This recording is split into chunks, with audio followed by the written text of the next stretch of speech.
the suspects after a Brooklyn bishop is robbed of more than $1 million in jewelry, and the incident was caught on camera during a live stream. That's right. Bishop Lamar Whitehead was delivering a sermon yesterday morning when he noticed the gun-wielding intruders. Police say the suspects targeted the bishop and his wife. No one was hurt, thankfully. Lisa Evers is in Canarsie with what the bishop had to say after this horrifying ordeal. Lisa. Well, Stephen Laurie, this well-known Brooklyn Bishop Lamar Whitehead holds his Sunday services in the space you see right behind me, with some of the faithful coming in person and many more watching his sermons via live stream. But on Sunday, his sermon was interrupted when armed robbers burst in. Yo, all right. On Sunday, as Bishop Lamar Whitehead delivered his sermon for his Leaders of Tomorrow ministry, police say 3 masked gunmen stormed in and rushed right for the bishop. They took more than $1 million worth of gold jewelry and gems, including a Rolex watch from the bishop and his wife. When I see them come into the sanctuary with their guns, I told everybody, get out. No shots were fired. People here are stunned. It was just shocking to know that in this neighborhood something like that would happen. And it's thrilling for the people that come to church that day. It's horrible. It's sad to know what's going on in the world right now. The armed robbers ran out and then police say jumped into a white Mercedes for their getaway.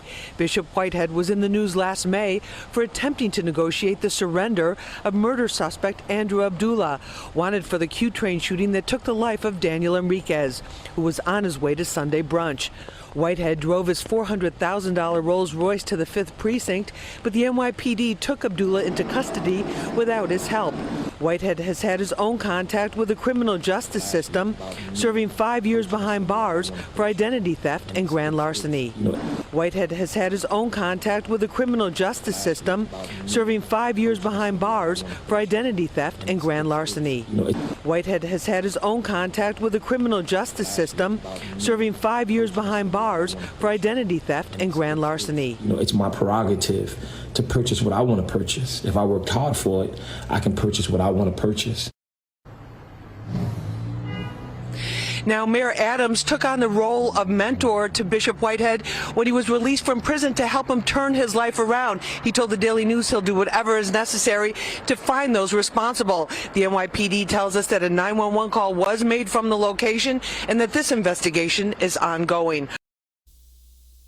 I want to give all the praises and the honor to Yahweh Bahashem, Yahweh Shah Bahashem, Recha HaKodash, and double honors to the elder apostles and the elder bishops of Great Millstone. Honors also to you, brethren, all you fellow believers, and shalom to the elect. So I want to go in this video here that's been surfaced around by the Bishop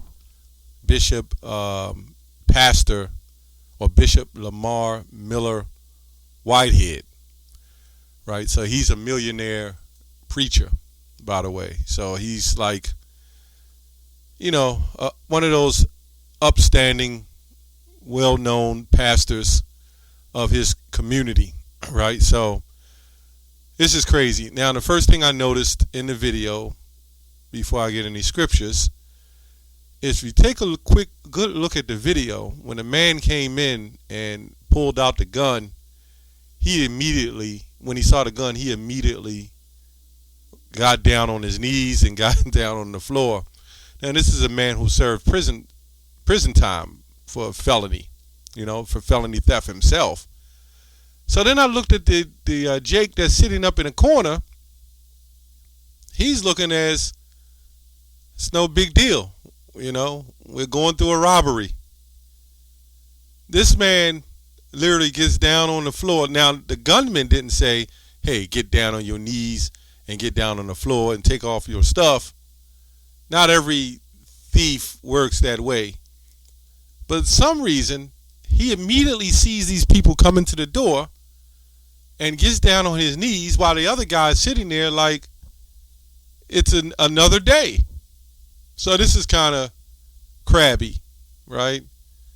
I don't know if this is a setup. This man has been charged for grand larceny. So I don't know if it's a setup and he's trying to get insurance money. That was probably fake jewelry, And then everybody's in on a take for $1 million. You know he had insurance on that. And you got to believe what they don't tell you. What you got to believe is there's investigators. And they would investigate this guy. There's no way the system. Now, it could have been true. It could have been he may not have insurance on it or whatever. But then I noticed in the video, all he was talking about is his prerogative. I don't know if I got robbed for $1 million worth of jewelry. I'm not up for doing those videos, explaining myself about my prerogative or whatever else the case. Anyway, this man has just served 5 years for grand larceny for theft himself. So maybe the scriptures, as the scriptures say, you reap what you sow, you know. He done robbed people, now he done got robbed, and now he's got to go on a greater scheme of robbing again. And he's telling you, Jakes, hey, I got a Rolls Royce, they're putting it out there. And I think Eve, you know, the black woman, I'll say that, she loves men in power, and she'll help fund a man with some form of status, because that's what all it is with them anyway, status. Matthew 24:24, for there shall arise false Christ, messiahs, and false prophets, and shall shew great signs and wonders.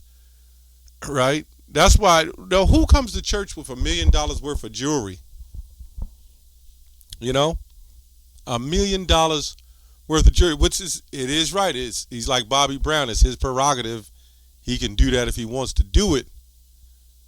Right? But you're flashing, you know, the very items that you've schemed and scammed the people in the audience, the congregation, out of their hard-earned money, right? This man is nothing but a hustler, and these hustlers are set up in these churches. Okay, it says, in so much that it were possible, they shall deceive the very elect, right? Now, a lot of these scriptures don't even go to these Christian churches, but they can apply, because the only ones that would probably deceive the elect, well, these guys can try to be deceiving as well. Remember, we was in those churches, and Lord's will, I'm the elect. The elect in general, somewhere, somehow, was in those Christian churches. And they deceived us, right? And now these preachers, and this is mainly why I'm doing this video, because these pastors are the ones who saying we teach hate. We teach hate amongst nationalities and against certain people. But these perps who are extorting people's lives and distorting people's lives and taking their hard-earned money, this wouldn't be considered hate? That's crazy. Isaiah 30:10. Let me go to 30:9. See what it says. These are scriptures we've read. Some of you already know, but they never get old.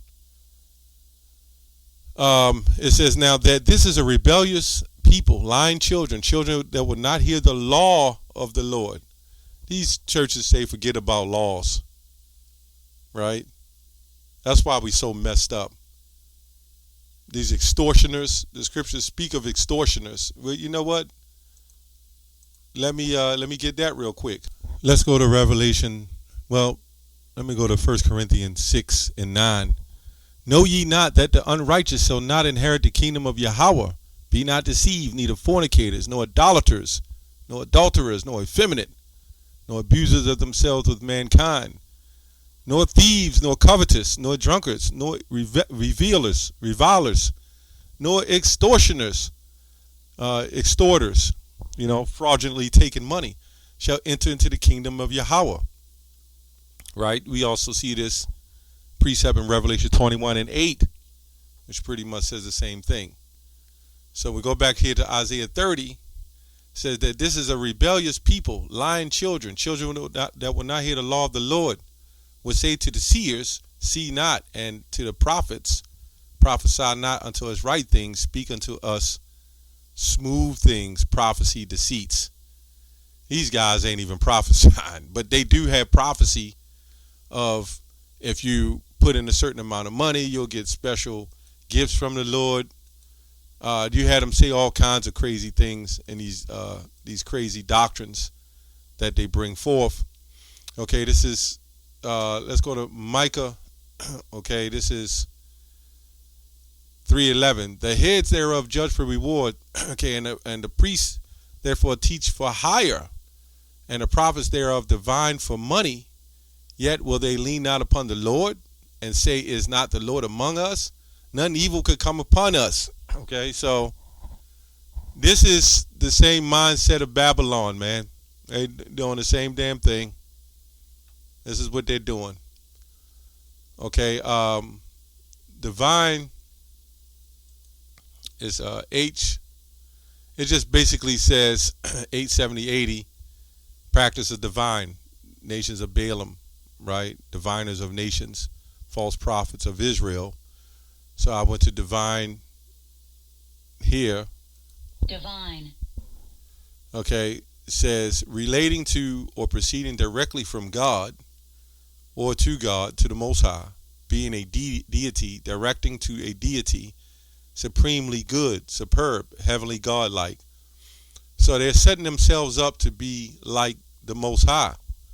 And these people are not looking at the spirituality of it or even considering the Most High at all in their thoughts. What they're considering is this man with a flashy Rolls Royce. See, the mindset of Babylon, or let me say this place now, especially in the black community, because it's not really a community. Community means all under one agreement. But the mindset of the black community is the perfect family that Eve sees from when she was in kindergarten and first grade with the prince and the Cinderella story, right? See, this is all programmed in Eve. So what people see is a successful relationship always deal with money when it comes to these people. They don't look at a homeless person or somebody who's struggling, who may be in a relationship, a homeless couple together. They don't see that as a successful relationship, although they may not even have any problems.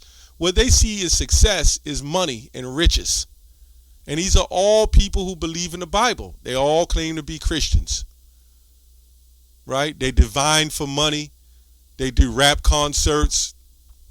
They write books. They do all kinds of things for money.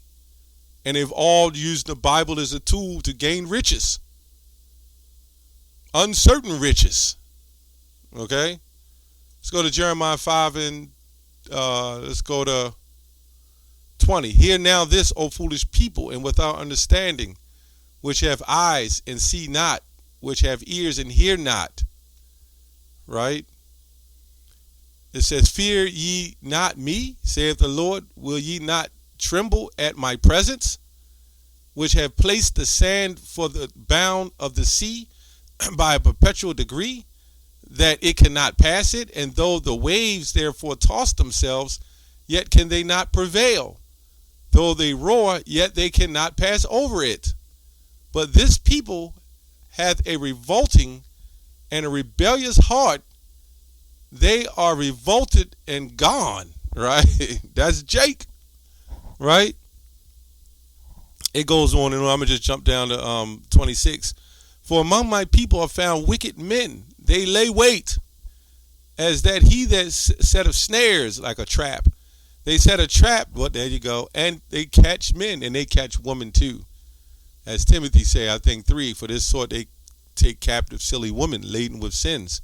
So the ideology of the great black family is a religious, homegrown family with success, with money. And this is why they're attacking the Israelites. So this is why I believe spiritually that this man, they're losing money. They're not making money like they was. This thing that just happened. So they got some things going on, maybe some type of scam. This man was already locked up for scamming. As a cage is full of birds, so are their houses full of deceit. Yep. Therefore they become great and waxing rich. It explains itself. They are waxing fat. They shine. Yea, they overpass the deeds of the wicked. So these pastors, they're shining so much that they'll do more evil than the wicked himself would do just to gain advantage.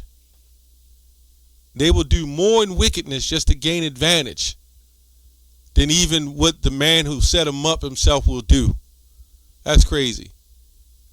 So if the man himself would extort people from taxes and set up, stumbling blocks to catch people, these pastors will do worse than that, right? Because why? Because they'll do anything for that bag. They'll do anything for that comfort, right? And they'll set up these families. And we know that a lot of these pastors, we know they go on the other side of the fence. A lot of them ain't legit. How many pastors are coming out all of a sudden? We see that too. But these people will continue to follow, and that's what it is. You know? These people will continue to follow, and that's what it is. So, they get what they get. So anyway, I just want to do this video showing that these pastors possibly got some fraudulent schemes going on here. To me it seems that way. And all this money that they've made it and extorted out of people, this is extorted money. And they get these 501c3s, they set up these drives, and they fund money back into the community. Don't get it wrong.